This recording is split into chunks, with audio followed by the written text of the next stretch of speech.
Gara-gara kejadian ini, 4 korbannya itu Matanjar, Materdam, Najri, dan juga Hafidz yang akhirnya harus meninggal dunia.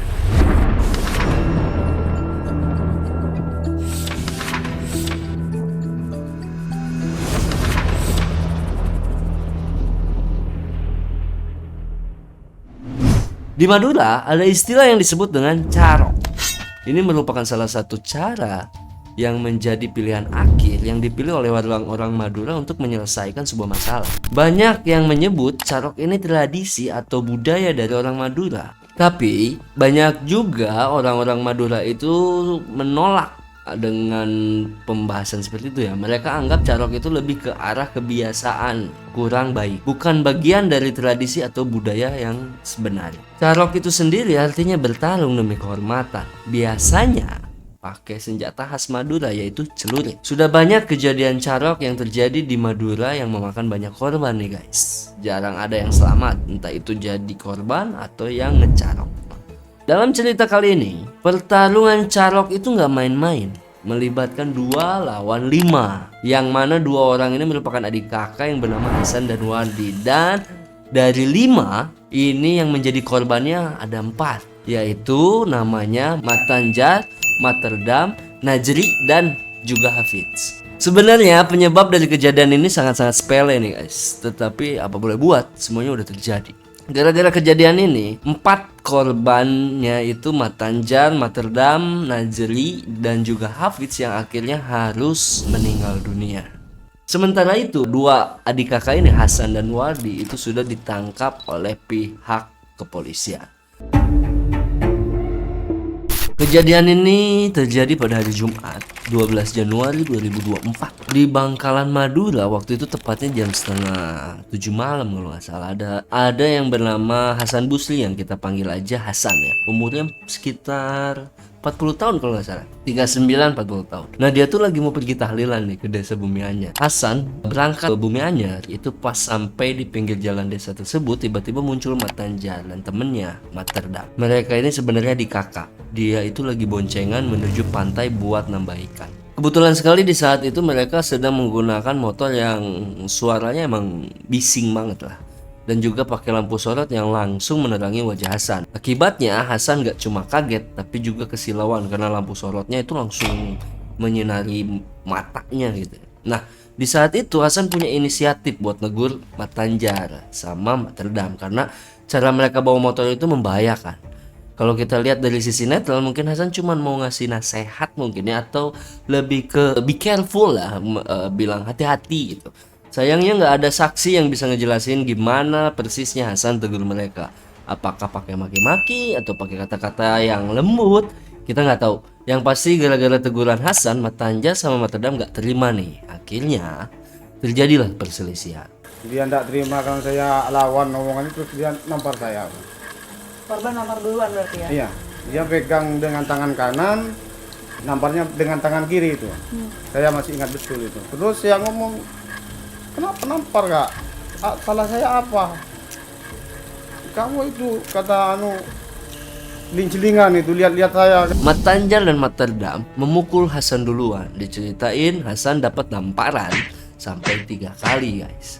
Nah kalau kita cek dari kronologinya, Hasan tuh dapat perlakuan yang nggak enak ya dari mereka. Gua dapat sedikit info dari sumber lokal di sana nih. Emang bener Hasan tuh lagi mau jalan menuju tahlilan. Tapi di tengah jalan dia nyempetin berhenti di sebuah gubuk pinggir jalan. Muncul deh Matanjar sama Materdam, niatnya mau ke tambak ikan, kayak kolam ikan gede gitu lah. Motor yang mereka kendarai itu nyorotin lampu ke arah Hasan. Hasan waktu itu nggak terganggu sama suara motornya, malah cuma kesilauan gara-gara sorotan lampu. Dan Hasan ini nggak langsung marah, tapi malah nanya aja kayak lagi nyapa orang asing gitu loh. Jadi dia nanya ramah kayak, halo pak, mau kemana gitu. Tapi sayangnya Matanjar nggak jelas dengar apa yang diomongin Hasan. Akhirnya Matanjar berhenti turun dari motornya dan ngedeketin Hasan nih guys. Ternyata dari info yang beredar, sebelumnya udah ada konflik antara Matanjar sama Hasan loh. Ada dendam lama yang belum terbalaskan, mungkin ada permasalahan yang belum selesai. Jadi waktu itu Tanjar turun dari motor, langsung deh dia ngomong ke Hasan dengan nada marah banget. Dia bilang kira-kira gini, apa? Jangan berani-beraninya kamu nyapa saya. Terus tiba-tiba nampar Hasan kaget dong. Tiba-tiba kena tamparan. Karena Hasan langsung bertanya, heran, loh ada apa? Kak, saya salah apa? Saya kok dianggap remeh gini ya? Belum kejawab, tiba-tiba dari belakang Materdam langsung keluarin celurit yang dia bawa. Nah, katanya di Madura kalau keluar malam atau mau ke kebun pasti mereka bawa celurit. Udah jadi kebiasaan buat jaga-jaga. Celurit Materdam langsung diarahin ke Hasan. Terus refleksnya Hasan yang merasa terancam nih, langsung pegang tangan Materdam buat nahan celuritnya. Hasan bilang, "Oh jadi mau duel ya? Ya udah, tunggu di sini, saya juga ambil celurit saya." Itu kata Hasan. Nah, akhirnya Hasan pulang. Terus kayak biasanya orang Madura tuh kalau ditantang tuh pantang mundur pastinya. Mereka pasti langsung maju terus aja lah gitu. Materdam sama Matanjar jawab, "Oke, ya udah kita tunggu di sini. Silakan ambil celurit." Dan yang lebih gilanya lagi nih, mereka ngejawab, "Silakan ajak orang-orangmu beserta buyut-buyutmu." Kalau gue jadi Hasan sih ya merasa tertantang lah. Pas dia sampai rumah ternyata ada Wardi, adiknya. Wardi ini sekitar range umurnya sekitar 34, 35 lah. Hasan cerita ke Wardi kalau dia baru aja dipukul sama Mat Tanjar. Dipukul oleh dua orang yang nyoba ajak dia buat carok. Nah, si Wardi langsung gak terima, dia bilang, "Oh yaudah kita carok." Wardi bergabung sama Hasan buat carok 2 lawan 2, yaitu Materdam sama Matanjar. Di rumah mereka ambil 2 celurit buat mempersenjatai diri. Hasan sama Wardi waktu ambil celurit izin dulu ke orang tua mereka. Maksudnya mereka berdua pamit ke orang tuanya, dia minta izin buat carok. Orang Madura emang sangat menghormati orang tua. Kalau mau ngelakuin sesuatu biasanya minta izin dulu, termasuk hal yang kayak gini nih. Awalnya orang tua Hasan sama Wardi nggak setuju, tapi Hasan sama Wardi tetap maksa. Mungkin karena sudah kepancing emosinya juga ya, jadi sudah tertutup lah akal sehatnya. Karena menurut mereka udah minta izin, udah kasih tahu orang tua, dan sekarang waktunya buat pertahankan harga diri dan kehormatan. Akhirnya mereka berdua berangkatlah tuh untuk carok sama Matanjar dan Materdam.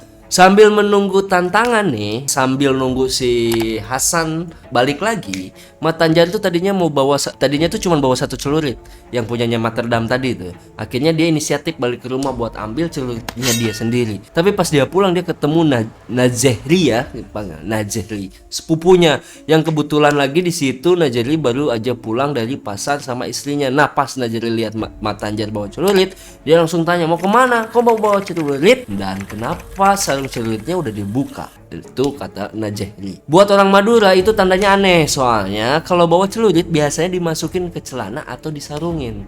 Kalau udah keluar sarung itu artinya udah siap-siap ada pertarungan nih. Waktu itu Najehri langsung minta istrinya pulang duluan. Dia ngomong ke istrinya, "Udah ya, kamu pulang duluan, aku ada urusan." Pikirnya si istri, suaminya tuh mau ketemu teman atau nongkrong biasanya. Akhirnya istri ya ngeyain aja dan dia akhirnya pulang. Mereka berdua sama Hafid punya kemampuan hebat dalam bela diri. Jadi di kampung mereka terkenal sebagai pendekar gitulah. Hafid sendiri itu jadi muridnya Matanjar. Nah, waktu itu yang tadinya janjian carok berdua malah jadi berempat.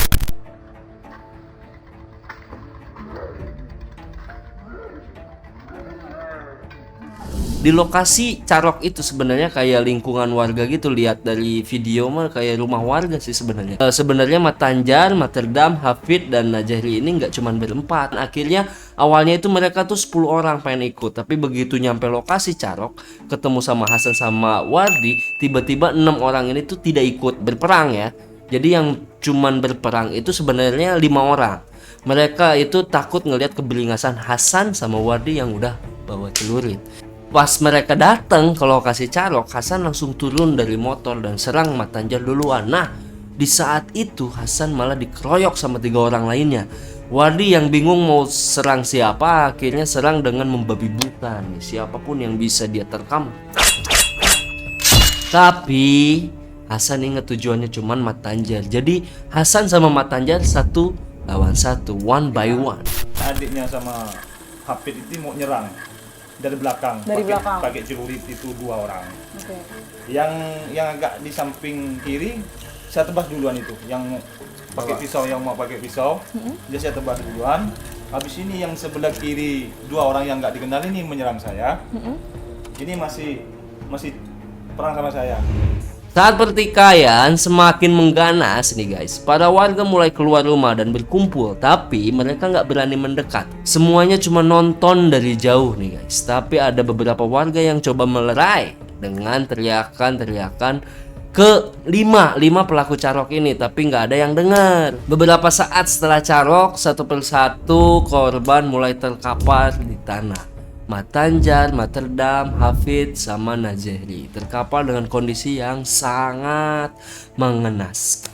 Tubuh mereka dipenuhi oleh cairan merah. Setelah aksi carok itu, mereka dan korban tergeletak. Warga langsung fokus kepada korban nih untuk mengevakuasinya yang sudah terkapar di tanah. Mereka ditarik, ditolong, dan dievakuasi dari lokasi kejadian. Namun, kisah Hasan dan Wardi setelah carok punya 3 versi yang berbeda nih. Ada yang bilang mereka langsung kabur dari lokasi. Ada yang menyebut pihak kepolisian sudah dihubungi saat carok terjadi. Ada komentar dari sosial media yang katanya saksi saat kejadian itu mengklaim bahwa Hasan dan Wardi langsung menyerahkan diri ke pihak berwajib. Polres Bangkalan Madura langsung menahan Hasan dan Wardi setelah carok. 2 barang bukti disita dari tangan mereka, yaitu celurit. Selain celurit, ada juga beberapa barang bukti lainnya seperti jaket Levi's abu-abu, kemeja biru motif garis putih, sarung hitam dan sarung hijau biru yang mereka pakai saat kejadian. Polres Bangkalan juga melakukan penjagaan untuk pencegahan carok susulan, karena kalau nggak dijaga biasanya bakal ada pertikaian baru, mulai dari anak sampai sepupu atau tetangga. Sebenarnya guys, yang bertarung itu ada 5, tapi katanya yang satu itu dibiarkan hidup oleh Hasan. Sama ini dari Saya bilang kalau kamu maksa bisa mati juga, kamu bilang gitu. sama ini suruh ke Iya. sini. Udah lari, kalau kamu masuk maksa bisa mati juga. Nah, akhirnya dari 5 yang bertarung itu, 4 itu dinyatakan meninggal dunia karena kehabisan darah akibat tikaman celurit dari tangan Hasan dan Wardi. Awalnya isu seputar carok ini masih simpang siur. Ada yang bilang carok terjadi gara-gara masalah sepele seperti lampu motor. Tapi dari berbagai komentar di media sosial yang saya baca, banyak yang mengindikasi bahwa ini mungkin lebih dari sekedar lampu motor. Bisa jadi ada dendam lama yang masalahnya belum selesai. Di balik Hasan yang diajak carok oleh Materdam dan Matanjar, sebelumnya konflik dengan Matanjar itu di sebuah lomba voli katanya. Di peringatan 17 Agustus ya kalau nggak salah.